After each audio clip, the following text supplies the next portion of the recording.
Welcome back to the White Coat Club. My name is Lindsey and I'm a counselor at Moon Prep. And today I have two of my fellow counselors here with me, Darlene and Nicole. And we'll be talking about the BSMD trends from the 2022-2023 admission cycle.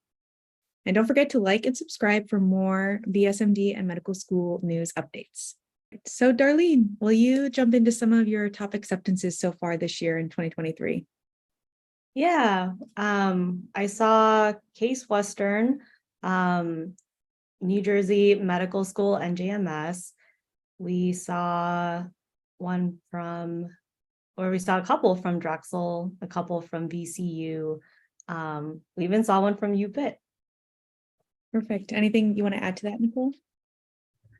Yeah, we saw Penn State, Hofstra, Sophie Davis, Brooklyn College, Albany College of Pharmacy and Health Sciences. Was for BSMD programs. There was a lot this year. Perfect. And yeah, a ton of BSDO programs as well. I guess whenever we say BSMD trends, we're using that term to mean BSDO as well. But yeah, a lot of DO acceptances at NOVA, NY, New Jersey Institute. No, not New Jersey. Sorry. NYIT. Yeah. NYIT, New York Institute of Technology. The LECOM programs kind of all over the country. The Philadelphia College of Osteopathic Medicine. Okay. All right. Now for our BSMD students, especially our younger ones, one of the big stress points is what score do you need? So what do you see as the minimum score? Yeah, it's the threshold for accepted students. Okay. So a 33 ACT was kind of the threshold for accepted students that I saw.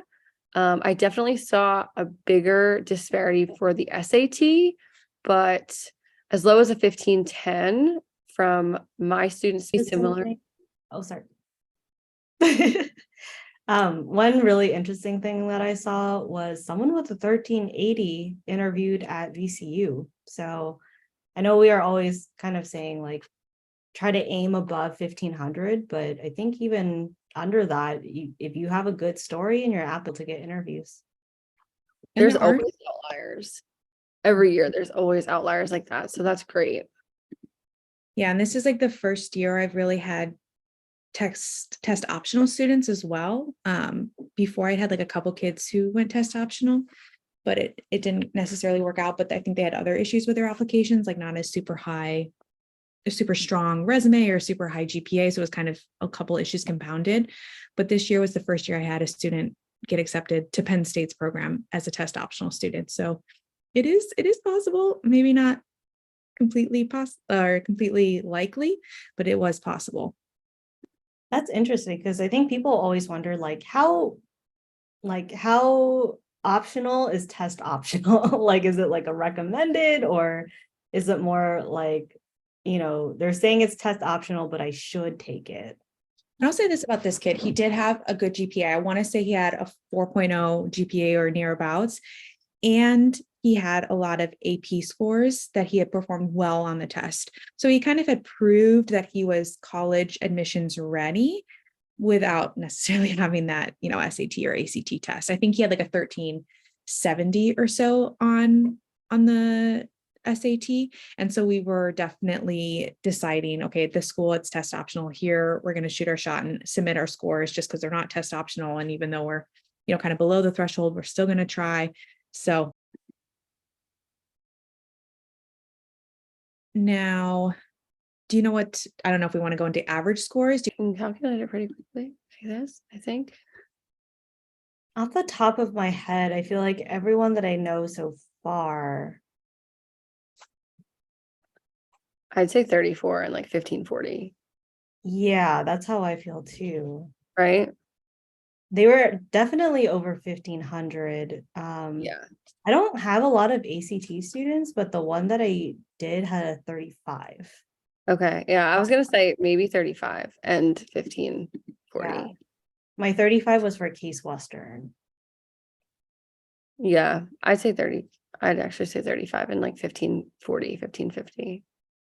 This might be something interesting for us to track next year too, like the difference between interview students and like what their average SAT or ACT score was. And then of the actual accepted students, if that average like significantly increases, or if like everyone is still getting Mhm. accepted kind of at the same rate and the average doesn't necessarily change.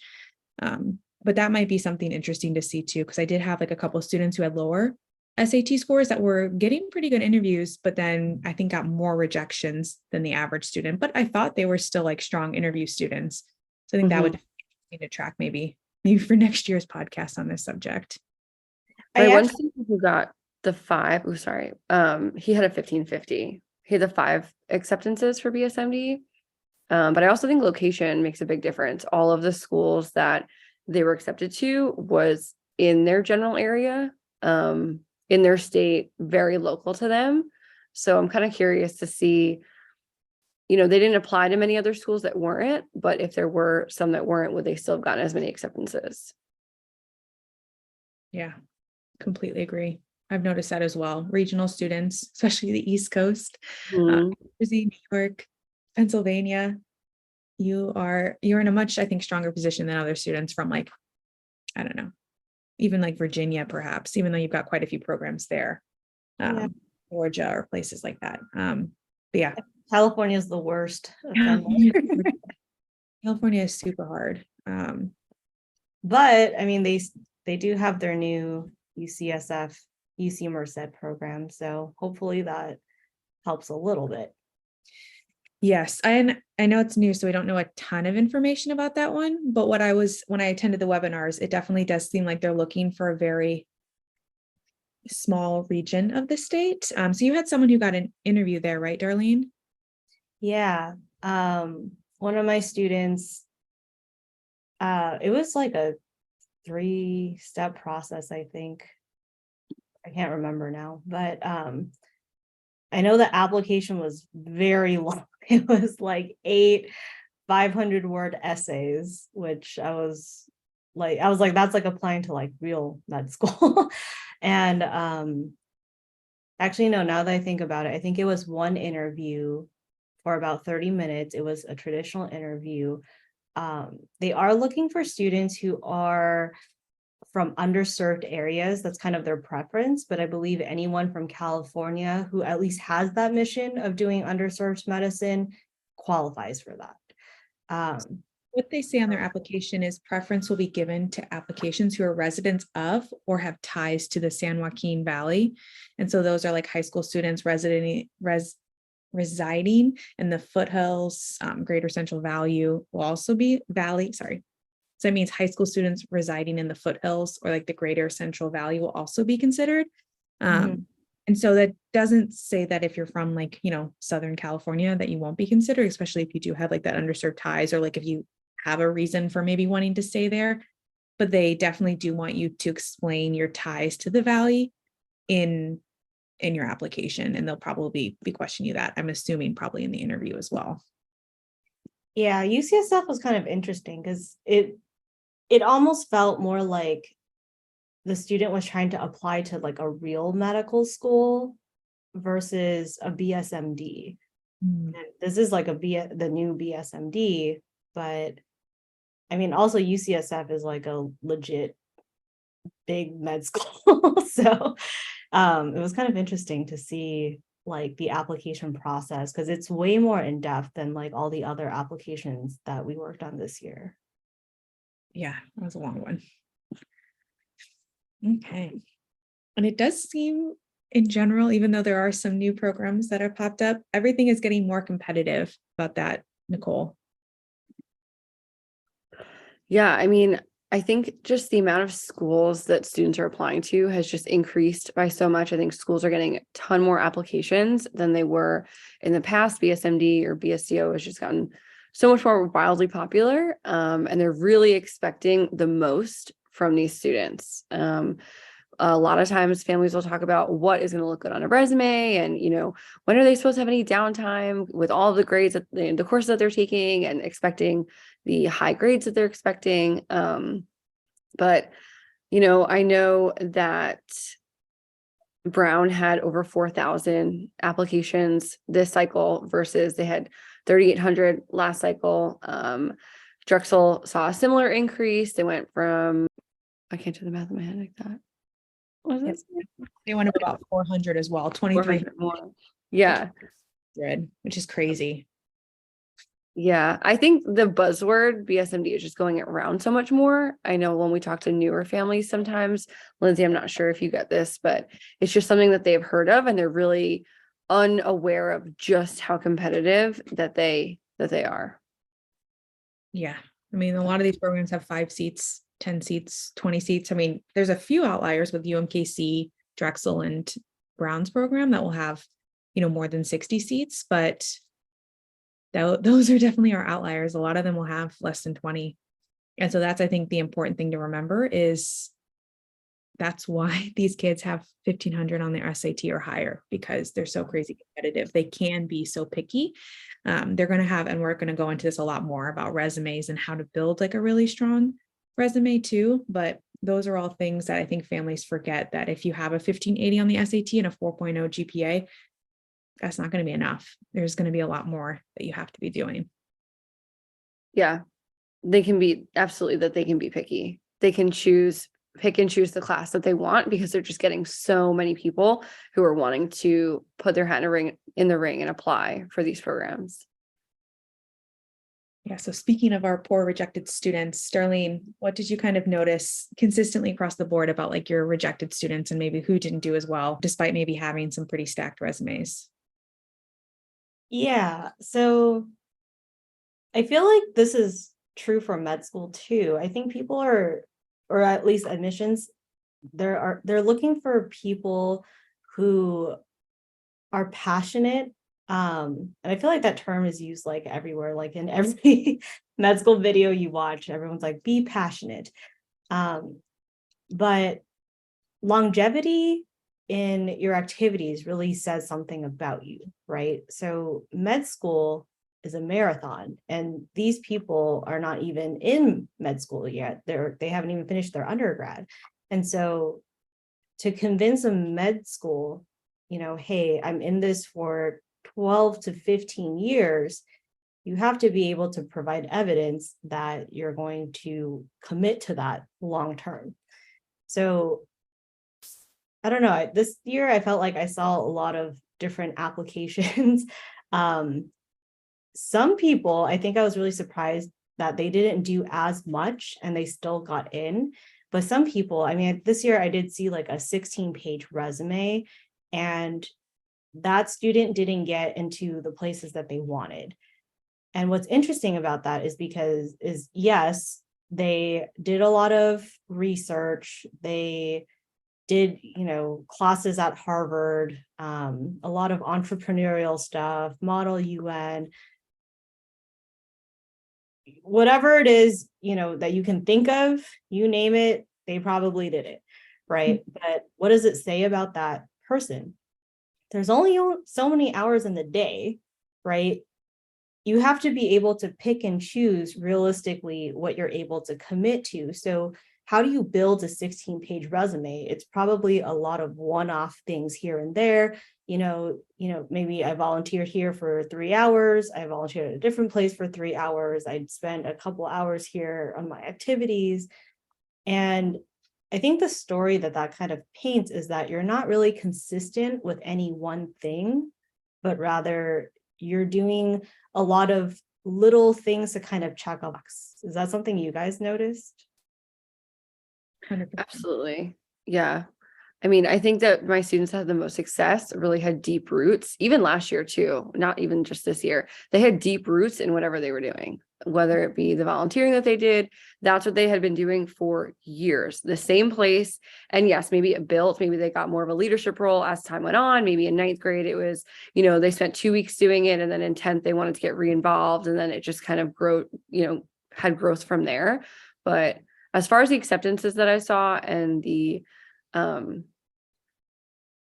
it was across the board, I think, maybe not as many activities, but what they were doing, they were very committed to.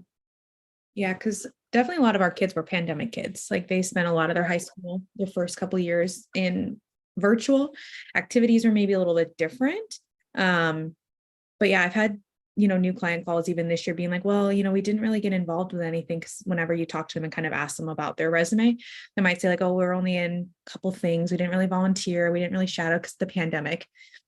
And at this point, unfortunately, really can't be an excuse anymore, because everyone else now is kind of in the same boat. There's a ton of virtual opportunities. There's ways you could still get involved in your community, even if like you were really affected by the pandemic and, couldn't be out there, couldn't find hospital volunteering. There's a ton of different other things you could have been doing. So there's also like that side of things, having too many activities and then not having enough activities, not having like that depth of different like hands-on opportunities where you're really growing and like practicing those soft skills that a lot of these programs are looking for, if it's leadership and maturity, and of course, like passion for things, as Darlene was talking about. But yeah, I also feel like taking what you're passionate about and continuing to do it in different ways. So instead of playing 5 different instruments, maybe find 2 or 1 that you are really, really love, and then go help, the elementary school students with lessons, or go into a nursing home and perform, and take that one thing and just spread it out, showing your love for that in multiple areas. It's hard to just continue to volunteer at a blood drive in your town. But then I had one student who volunteered at a blood drive, loved it, felt really, really passionate for it, decided to make a blood drive club at their school, and they had a blood drive at their school, and they passed it to other high schools in the area. And it just kind of grew something that they really enjoyed and had a passion for, but continuing it in different ways. Instead of, I volunteered here for 2 weeks, I volunteered somewhere else doing something completely different for 2 more weeks, and so on and so forth. I think, Lindsey, you had a student that you sent me for interviews who had lower stats, but her resume was just like so passionate. Like, she was very passionate about period products for people in the US. And so even though she had lower stats, like, that's such an interesting story to talk about. And then she got an acceptance. Yeah, that's what I always say. It can help kind of elevate. It won't fix, maybe a weakness in your rest of your resume, but passion can really go, and like really having a lot of impact too. I can't exactly remember like what the length or the amount of impact she had, but she had done a lot with it, and, been involved in several different organizations and had leadership positions, and really was heavily involved in it. And that's what a lot of times you want some kid who cares about things at the end of the day. Darlene, that's the student that I sent you for interview prep also. I think she's very similar, right? Really? Yes. Yeah. Yes. Wow. Really, really passionate about the type of research that they had done, and all of the activities that they had was something that, even when we do interview prep, like the smile that went across her face when she would discuss each activity, you can just tell that it was something that she really, really focused on, instead of, yeah, I was in this club at school, and, that's what we want to avoid. Did you guys see that statement that Brown released after early decision? They said students who really stood out to them were people who didn't just sit around during COVID. They were actually really proactive in engaging their community and not really letting COVID inhibit that. And I thought that was just a really interesting statement. I completely agree. I feel like we've interviewed quite a few BSMD programs now at this point, and that seems to be the reoccurring theme. Like, what problem do you see in your community? How have you tried to find like a way to solve it? And it could be something super small. It could be something really big. It doesn't necessarily matter what. Cool. And I guess like one last thing to say about like activities and like how you spend your time is, at the end of the day, we only have 10 activity slots on the Common App. We only have so many essays. And so I had some kids, I remember last year, who kind of went on that panic, in their senior year summer, or, between the junior, senior year summer. And they really wanted to add a ton of activities, because they're like, oh, I don't have like a lot of research. So let me do like 3 short programs. Or, I haven't done XYZ. So let me try and round myself out, essentially. And so they did, and started like, I think 6 things between like their second semester of junior year through like the summer. And honestly, most of those things we did not talk about in their resume, we of course was on their resume, but on the Common App activity list, we didn't get to mention it because there was just so many other things they'd also done. And on the essays, there wasn't a lot of room. And of course, there wasn't as much depth to those activities either as the ones that they had been doing for a couple of years. And so honestly, a lot of those things were almost like a waste of their time because it didn't necessarily lead to any growth for them as like a person or as a student. And then the colleges honestly didn't even know that they had done them. And so that's like one thing to kind of think about as you're doing your activities and like, planning your time is, what's the best use of my time and what can I like feasibly have the most impact doing them. If you have 20 different things, it's going to be a lot less at the end of the day. I had a student who was kind of similar, like they didn't have any community service. And I think one mistake was, well, not starting earlier. That was definitely the mistake. But I think they started in August, so kind of when things were already due, like in terms of the application. And so the way they wrote it was more of like a projected hours, right? Like, activity 10 is I'm going to volunteer and I'm planning to volunteer for the rest of the year. But once you submit the app, like, how do they know if you're even going to follow up with that, right? You can't just wait around for the interview. And so starting as early as possible is definitely, definitely important. I always compare it to like investing for like retirement, which our 16, 17-year-old kids obviously don't care about, but I'm like, hopefully the parents get this.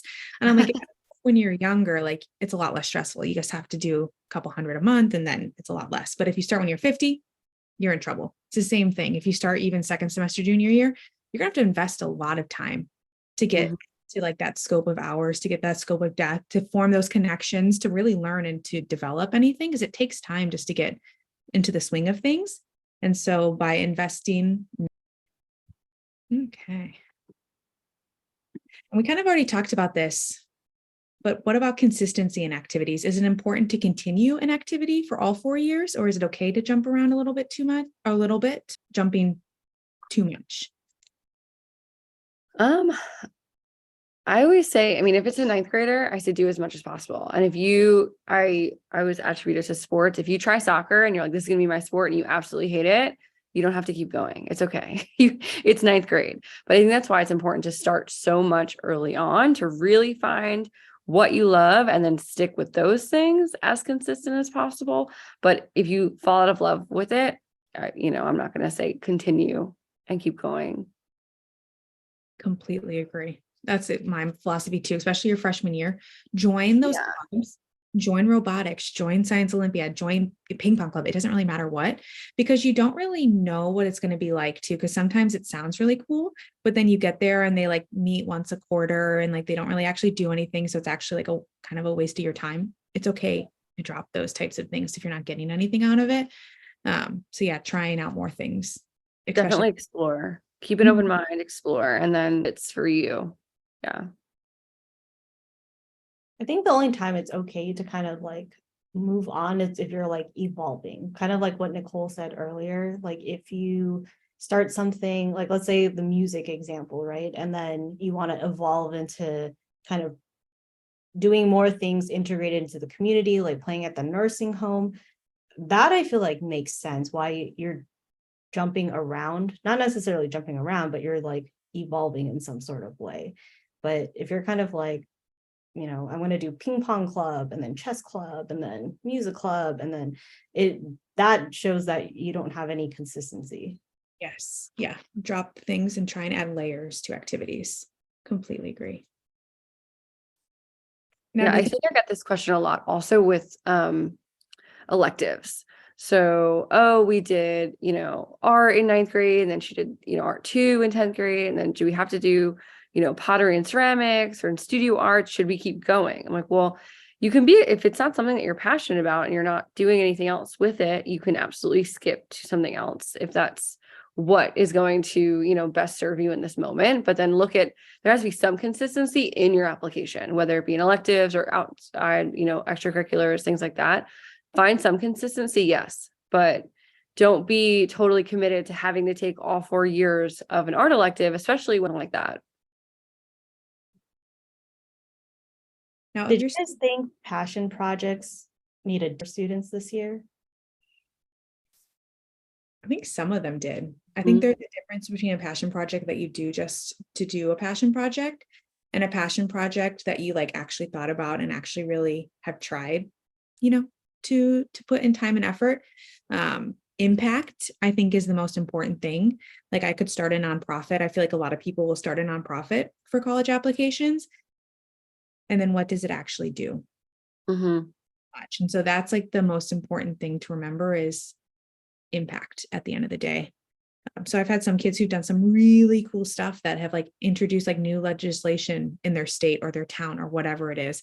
They've, been speakers at different organizations, across their state. They've, changed things on a grand scale, but then also like sometimes on a smaller scale. And so I feel like it's more so like, what did you learn out of this passion project? What kind of skills did you display? But yeah, I It think also has to like balance with the rest of your activities as well. It can't just be something completely random that has nothing to do with anything else that you've been involved in during high school, your electives, your extracurriculars. If it's just something, a one-off thing that you just decided this, I think you really have to be immersed in it. Yeah. I feel the same way about that for like research too. Like I feel like research is like the biggest checkbox on everybody's list. And personally, I'm like, I don't think it makes a difference unless you're super passionate about it. Like my student who did all her research projects in her basement got like 3 or 4 BSMD acceptances, right? But you could tell that she's actually passionate about it because she was thinking about, different devices and how to make them, I guess, easier to use or more comfortable so patients would want to use them. And I'm like, that's innovative, that's creative, that actually shows your passion. But, a lot of these research internships are totally pay to play. You go to a big university, you sit there, you take the class. But I feel yes. Yeah, that's what we're going through a lot with our students right now is we're trying to figure out what summer programs to do. And big name universities will have really, really expensive programs that you don't necessarily learn a ton from. So yeah, it is important to see what hands-on applications impact is always my big word with my younger students. Like what kind of impact will this have on you that you couldn't get somewhere else? All right. So another thing that we saw quite a bit with our students is like no leniency or no perks for connect or like legacy. Do you want to talk a little bit about that, Nicole? Yeah. So I know we had quite a few students who had family who went there or siblings who are currently there, and it really just didn't show that they were getting more acceptances than other students who did not have a legacy at the school. I know a lot of schools have kind of come out and made statements that they're not, giving leniency to things like that anymore, but it definitely proved that way this year. I also know a lot of times students who want to do, let me do the summer program at Rutgers. It'll be better on my applications. We really don't with that type of thing either. Did you see any this year? No, as we both shake our heads like this is No. Yeah.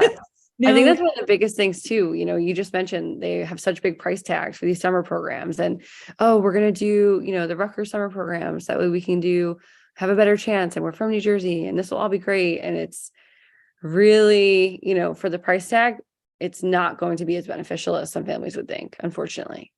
Because those are so limited in the scope of student that they can attract that it just isn't ultimately it isn't fair then for everyone. If some family can't afford that $10,000 summer camp program, it doesn't mean that they're going to be like at a disadvantage. And so I think especially with like this, Harvard getting sued for like having preference like for legacies and things like that. University of North Carolina also got, and so all of this litigation is perhaps encouraging them to both be a little bit more guarded about how they are selecting students, but then also, look at whatever that might mean. I think it's definitely more about what can you offer now rather than how much can you pay. Mhm. Yeah, because we were just talking about that with one of like our successful and unsuccessful like Brown students. Who's going to be the better classmate? Like who's going to be contributing to campus and like, looking at the essays and like what the student was kind of the tone that the student was taking. It was kind of a no-brainer from the accepted to the unaccepted one about which one you would want in your class, which one you think Yeah. would be a more productive member. And ultimately, I'm sure that the rejected student will do just fine in his life. But ultimately they get to be that picky and they can really see who they think is going to be the most collaborative member of their team. A difference. I think one thing I noticed too for like essays is do you fit the mission? And a lot of the time, I feel like people kind of take the shotgun approach where they're like, BSMD is so competitive, I'm going to apply to all of them. Right. And then they don't take time to look through like the specific missions of the school.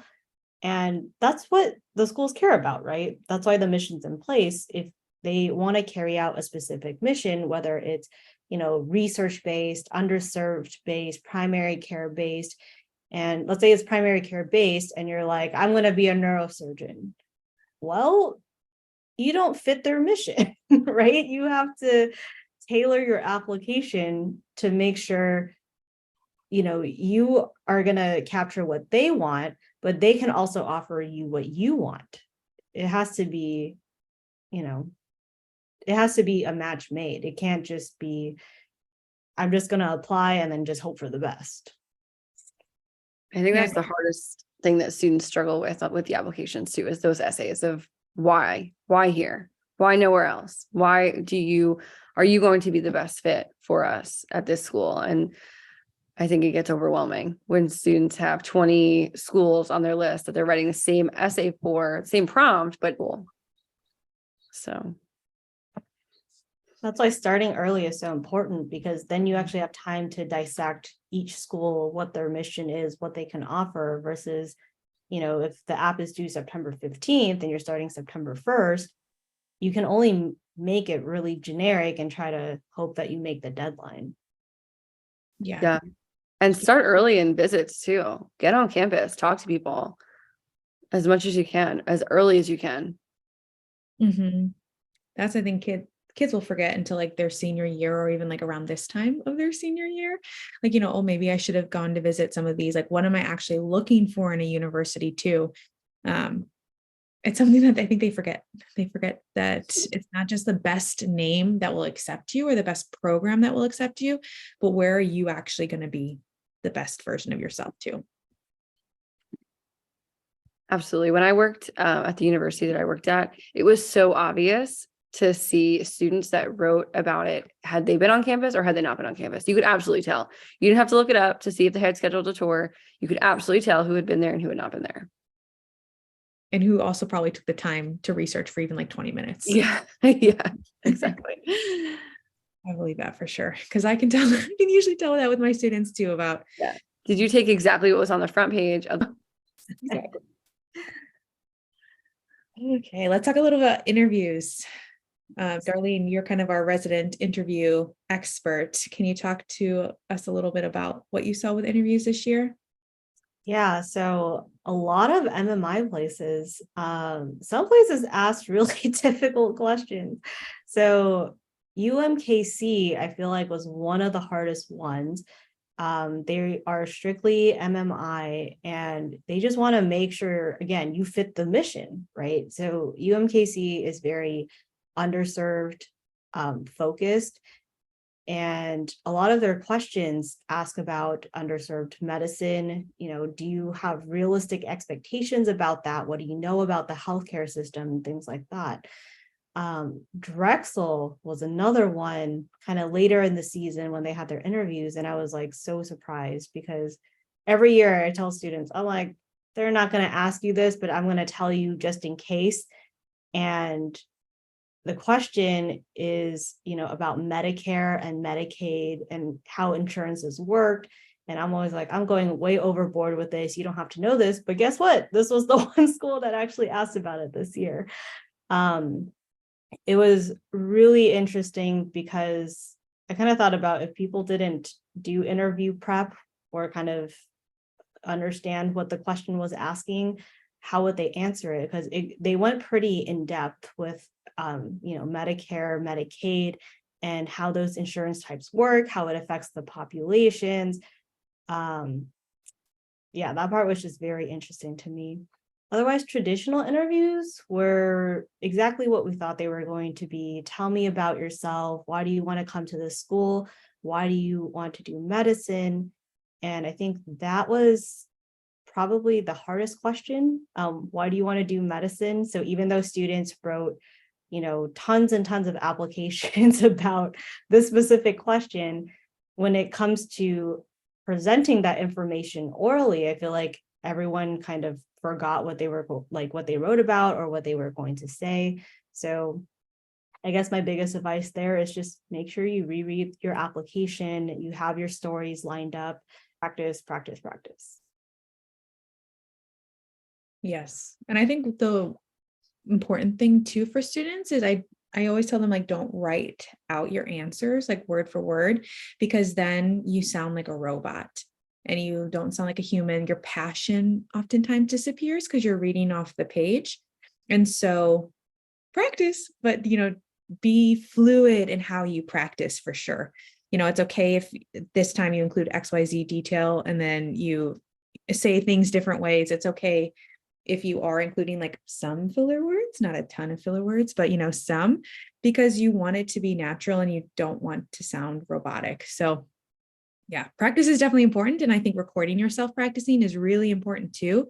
So then you can go back and like look and see, am I talking super, super fast? Am I, using a ton of likes and ums and things like that? Am I like coming across like a real person who really wants to come to this university or this BSMD program or whatever it might be?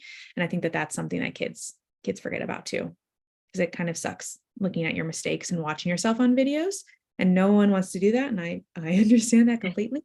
But it is an important part of the process because the interviews that you're so close to getting accepted, a lot of times we see like a 30 to 50% acceptance rate from interviews. And so we want to make sure that you're on the right side, and the kids who are getting accepted tend to be the ones who really do put in, I think, that extra mile, just like with everything else in their applications. Yeah, the recording definitely. And the students are always so apprehensive. I do not want to record. I don't want to watch this over. And I'm usually saying, okay, we're going to hit record and maybe put it on mute and watch your body language, and don't even listen to yourself. Just watch your body language and then play it. Don't watch the screen and just listen to yourself. And so it takes a little bit of like, I guess, the cringeworthiness out of it, listening and seeing at the same time. And then typically during the next session, they come back. Yeah, I saw it and I listened to it, and I'm definitely going to do a lot better. So it's definitely worth it.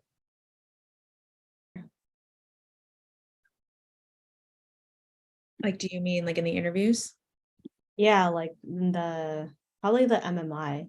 Although it did pop up into some traditional interviews too. Yeah. And I thought it was interesting too, that they kind of are putting them almost not quite in medical settings, but like sometimes like a little bit more medical settings than I would have thought a BSMD candidate like would be put into. Like, I know there was one school that, wanted them, the student to deliver bad news after like someone got a cancer diagnosis or something.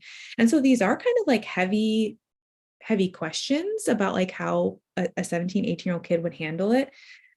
I think the hardest thing that I saw for students with like the ethic questions is honestly just being to articulate why they chose to do something and why they chose not to do something too, to kind of exploring those paths. But overall, I feel like it's one of those things that once again kind of comes down to practice and doing just like a better understanding too of and evaluating what your own ethics are, and what ultimately, hopefully, a good physician is going to be portraying as well. Yeah, I think the biggest issue is how you got to your answer. I think a lot of times they just want to take a stand immediately. And it was really hard to get students to come up with the cultivation of how they got that response and articulate that instead of just jumping one way or another. Yeah, and things aren't black and white. Exactly. Yeah. That's the hardest part, finding the gray area. Yeah. That's what I always try to point out to people. I'm like, life is not a math answer, right? Mhm. It's not 4 + 3 is 7. It's in ethics, 4 + 3 could be 5. Yeah. Who knows what it could be? And sometimes it will be, and sometimes it'll be 3 in the exact same situation, and it makes no sense, and that's okay. Yep. And I know we talked a lot about that on one of the other podcasts a couple weeks ago, right? Yeah, the MMI. Okay, let's see. I guess just to like kind of recap, if you had to kind of put down the top qualities that a BSMD program is looking for, either like of the student. Consistent, passionate. I know passionate gets thrown around a lot, but really passionate, true for. I would Okay. say for me, it's proactive, Mhm. being engaged in a community. Someone told me they wrote like a fantastic essay about being very community oriented, and what their community has done for them and why it's important for them to give back. And I think I just thought it was interesting because it feels like a very bland essay, but it also makes total sense why they have a ton of interviews and acceptances. I'm also going to say personable. I think in the Brown video that we watched of the student in one of our meetings a couple weeks ago, the one that got accepted, and the essays and the students that I know that got accepted, and just the personality behind those students, I think is really big also. It's really something that's kind of harder to teach or just go out and get. Like, it's not an experience you just go find. I think it just has to come from within, but I think definitely someone that has that charisma to them has gotten more acceptances. I think who's able to do their personality, I think, a little bit better in essays. Mm-hmm. I know we didn't talk a ton about essays, but that's, I think, definitely a huge thing, is just that humanistic side of them, Yes. making them come alive off the page. Because if we think about it, if we've got a 4.0 student, two 4.0 students, 1500s on the SAT, similar extracurriculars, been volunteering in hospitals, shadowing, research, whatever it might be, clubs and presidents of things. What makes them kind of stand out a lot of times can be those essays. And then later on, of course, the interviews where they're able to showcase like kind of those soft skills. Because I feel like that's kind of the advantage of a BSMD program versus the traditional route, is like they kind of want students to take that time to develop and like explore, some of them, of course, explore like non-medicine interests as well. And so having those students who can do that already and who kind of have that outside interest, some programs, that's what they're looking for. I think an independent thinker too is another one I would throw on the list, like someone who doesn't just do all the check boxes. Because I think it's kind of obvious, right? If you're like 3 months of community service, 3 months of research, and there's not really, like, again, like Nicole said, consistency. But why are passion projects so beneficial in an application? It's because it shows that you can think outside of the box. And that's kind of what they're looking for in terms of qualities for doctors, right? They want someone who could be independent. No one's going to spoon feed you information in undergrad or med school or residency. And so, yeah, I feel like just being really independent and doing things that you like, that's not maybe necessarily the norm, that can make you stand out a lot. That's what I always say in my new client calls to like perspectives, is I say there is not like a checkbox. Like, you do these 4 things and you're going to get in, because if everyone looks the same, how are you going to stand out? And so having those passions, having those interests, whatever they might be, and doing things because you want to do them will help at the end of the day, I think, a lot of the times. So yeah, completely agree with the follow your passions, follow your interests, and try and have that big impact. I will say one of my students who got into Case Western had 0 research. That's And I think what shocked me about that is Case Western is like, it's probably the top BSMD right next to Brown now. And I think it's such a big research institution. People expect them to all have research, but he had so many shadowing hours. He did a lot of stuff within just his school community, like a lot of leadership positions. And I feel like that's what made him stand out. So even though he didn't have something that people consider a really big checkbox, it wasn't a deficit to him, right? Because he obviously. Yeah. Any activities that you think are kind of a must-have for BSMD? I know we talk a lot about shadowing and everyone wants shadowing, but I also saw a lot of volunteering in, you know, a medical setting or in a nursing home. It doesn't have to be specifically shadowing, but, you know, food and beverage cart at a hospital or nursing homes, things like that. It doesn't have to be the specific. I didn't see this year that students that got accepted had specific fly on the wall shadowing. Just any sort of community engagement. I don't even think it has to be medical. I feel like as long as, like we said, as long as you're consistent, the longevity matters. If you're passionate about specifically what you're volunteering in, I feel like those were the people that I saw got accepted. And I think what you just said too is important, that it doesn't necessarily have to be in medicine. And I think some people forget that they only give value to like our medicine related activities. And then that kind of non-medicine side of things is still an important thing for you to be developing, and it's still a good area. It could be tennis, it could be something with coding, it could be honestly anything, because those skills that you're still gaining can be really valuable and could be applied to medicine potentially later on too. I think another thing I saw too is like teaching, like tutoring people in communities. I feel like a lot of people will start like tutoring services for free in their community, like younger students for like elementary or middle school, even some high school students. But it makes a lot of sense, right? If you're mastering a subject and you want to be able to educate, that's what we do in medicine all the time, right? You're always educating patients, and so the skills are totally transferable. Mm-hmm. Yeah, one of my like favorite passion projects that a student did this year was, it was kind of, I guess it was actually during the pandemic, but he loved tennis and like was on a tennis team and like a tennis captain and like, you know, helped out with like the tennis, like Special Olympics team. But then when the pandemic hit, of course, like all those things kind of got canceled. And so what he started doing was he started teaching like lessons, like one-on-one lessons to like women over the age of 45, which is like such a random group, but like that's what he started doing. And it actually was really valuable because like these women obviously were completely different age than him, you know, just different life experiences than him, had a lot more life experience, but no tennis experience. And so like he really struggled in the beginning to be able to be confident and to like, you know, give feedback to these women. And we were competing and they were doing all these types of things, but you know, in the beginning they didn't do so well and he had to learn. And so we talked about this a ton in his essays because he had to gain maturity, he had to gain those leadership skills. And as a doctor, it's not like you're only going to be working with people that are younger than you or like, you know, who are less smart than you or whatever it might be. You're going to be working with so many different other types of people.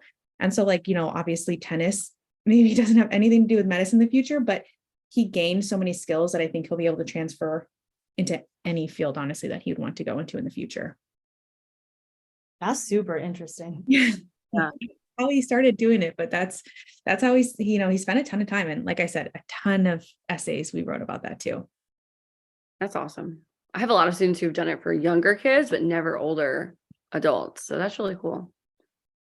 I don't know how he found these women, but he had like six that he was like working with, and it always kind of cracked me up that this like little 17-year-old kid was teaching all these, you know, old quote unquote ladies how to play tennis.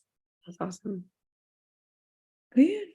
What about leadership? I know we talked a little bit about leadership, but how important do you be applicant? At the top of the list, very important. As many leadership skills as you can get, either in school or out of school. That's also why I like passion projects, because I feel like it's like a 2-for-1, right? Yes, you're passionate and you're creative, but then at the same time, you have to have the leadership skills to develop that. And I think what makes it an interesting story is if you fail at first at your passion project, you learn what to do better the next time. And that is some of best qualities of a leader, right? If they kind of can figure out what works and what doesn't, and then teach other people about what they learned. Yeah, I completely agree. It's funny you say that too, because that was a conversation I was having kind of unrelated to moon prep, but about how a successful student, a successful person tends to be the one who learned how to fail when they were younger, when it was low risk that, maybe you made a little bit of mistakes, like trying to market your passion project or how to do whatever you're trying to do. But who really cared? You failed and it's not like you went in debt for years or, you got these huge repercussions against you. It didn't matter. You failed and it was low risk, but you learned. And that's the important thing. And that's why passion projects are ultimately can be so valuable, that being a leader in these clubs are so valuable, is you learn your style, you learn how to communicate with people, you learn, what's more successful and what's not successful. And that hopefully will make you be a more productive physician and just a more trusted physician. But all my other students, I don't think we. Cool. I guess the last thing then is just some housekeeping items about new programs we saw and some cancellations. So some big news. We already kind of talked about the UC Merced one, but maybe Darlene, you can kind of dive in college pathway that has just popped up too. Yeah, so I don't know when this first came out, but I know UCSF Fresno just joined. So the California system, or I guess the UC system, is coming out with a new program specifically for students who are in community college in California. They are paired with most of the big UC medical schools, so UC Davis, UC Riverside, UCSF Fresno, and UCSD. I think you have to take 12 units or credits at a community college, and then you're able to apply for this program where you're guaranteed a spot in medical school, and you actually get special advising. So they actually help you get, or they help you transfer into a UC school to finish up your undergrad, and then you will matriculate into the med school. So I think it's a really interesting program. A lot of students who start out at community college may not necessarily think about med school, or may think of it as, kind of like a far off dream, but I kind of like that they're opening up that to capture different types of students and also helping them finish their degree as well. Mm-hmm. I think it's so great too, because some kids maybe didn't, especially our pandemic kids, maybe didn't develop the study skills that they need to be successful in medical school. And so having a lower risk at community college potentially could help them transition maybe even smoother into college and then into hopefully medical school later on. So I feel like it is going to be a great program for a wide variety of different students. Oh And yeah, then, just the financial aspect of it as well could be huge for some kids. it's a good one. And then also Indiana University, the Indianapolis campus, is going to start up a new BSMD program for next year. So for 2023, 2024, not a lot of information is known at this time. And I honestly think that they're still kind of ironing out the details as well. So I believe it's going to be at the main university, College of Medicine campus in Bloomington for the IU School of Medicine is where they're going to be paired. And of course, it's going to be open to high school seniors. But right now they don't know MCAT requirements or GPA requirements or SAT, ACT requirements or anything like that. So I'm sure we'll dive into the podcast and talk about the programs that got canceled. Yeah, Boston is no longer coming back. I know we had a lot of students who were really excited to apply to that one in the last couple of years, but that one's no longer. And then Rice as well will be canceled. But not their other feeder programs too. Some people panic, but the Baylor connection is still going. I'll do that. All right, I think that's it for us today. Thanks so much for joining us on this episode of White Coat Club. Join us next week. And don't forget to like and subscribe to get updates.